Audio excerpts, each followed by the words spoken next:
গাজামুখী ত্রাণবাহী সমুদ্র ফ্লোটিলার অন্তত ৮টি জাহাজ জব্দ করেছে ইসরায়েল। সে সাথে আটক করা হয়েছে পরিবেশবিদ গ্রেটা থুনবার্গ সহ জাহাজগুলোয় থাকা মানবাধিকার কর্মীদের। আজ বৃহস্পতিবার ২ অক্টোবর এক প্রতিবেদনে এ তথ্য নিশ্চিত করেছে আল জাজিরা। আটককৃত জাহাজগুলো হলো দের ইয়াসিন, হুগা, স্পেক্টার, আদারা, আলমা, সাইরিয়াস, অরা এবং গ্র্যান্ড ব্লু। তবে ইসরায়েলের বাধা উপেক্ষা করে গাজার দিকে এগিয়ে চলেছে আরও ২টি জাহাজ। আজ বাংলাদেশ সময় ভোর ৫টার দিকে উপত্যকা থেকে ১১১ কিলোমিটার দূরে ছিল মেটেক এবং অল নামের ওই দুটি নৌযান। যদিও পরবর্তী অবস্থান জানা যায়নি এখনও। এর আগে বহরে থাকা বাংলাদেশের আলোকচিত্রী শহীদুল আলম জানিয়েছিলেন, ইসরায়েলি বাহিনীর আক্রমণের শিকার হয়েছে গ্লোবাল সমুদ্র ফ্লোটিলার জাহাজ আলমা। বহরের বেশ কয়েকটি জাহাজকে ইসরায়েলি নৌবাহিনী ঘিরে ফেলেছে বলেও জানান তিনি।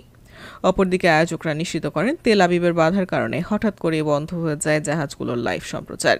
গাজার উপকূলে অবস্থান করছে ত্রাণবাহী আন্তর্জাতিক নৌবহরটি। এর আগে সমুদ্র ফ্লোটিলায় জরুরি অবস্থান ঘোষণা করেন এর আয়োজকরা।